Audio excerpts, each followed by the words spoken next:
paboritong eroplano daw ni Captain Jessup Bahinting ang sinakyan nila ni DILG Secretary Jesse Robredo.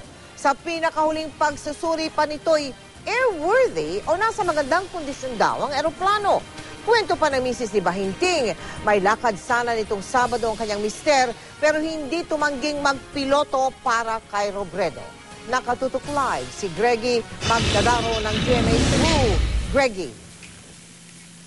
Yes, Mel, isang misa ang inalay dito sa Sacred Heart Parish para kina DILG Secretary Jesse Robredo, Captain Jessup Bahinting at ang co-pilot niya na si Shide Shant.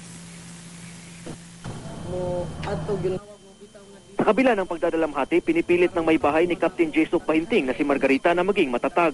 Wala raw siyang magagawa kundi tanggapin na wala na ang kanyang mister. Kwento niya, sadyang malapit ang loob ng kanyang mister sa mga VIP at matataas na opisyal ng gobyerno.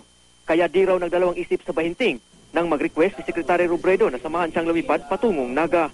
May lakad nga raw sana noon ang piloto sa Cebu pero di nito tinuloy para samahan ang kalihim. Dili sila kampante even if we have lots of pilots.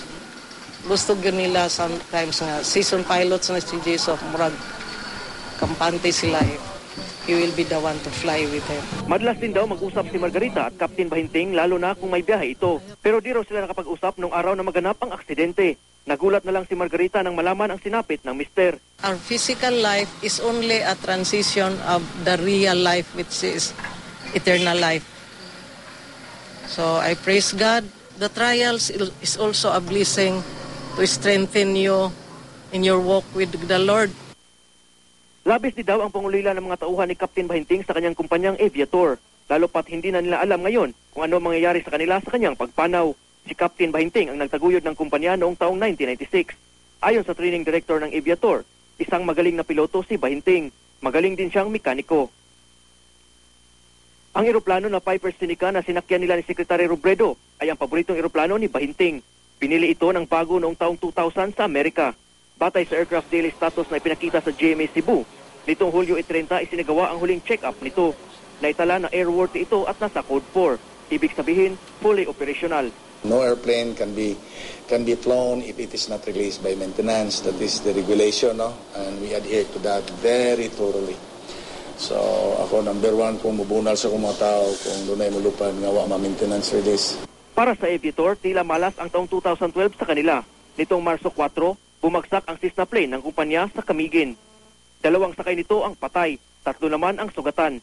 Pero giit ng Aviator, bumagsak ang eroplano dahil pinilit ng sakay nito na lumipad sa kabila ng sama ng panahon at hindi dahil sa pilot o mechanical error. Mel, voluntaryo ngayong suspendido ang lahat ng operasyon ng Aviator. Ayaw naman magsalita ng Civil Aviation Authority of the Philippines o CAAP dito sa Cebu hinggil sa investigasyon na isinagawa sa Aviator. Samantala, plano ngayon ng pamilyang Bahinting na dalhin sa Hinatilan, Cebu ang mga labi ng piloto.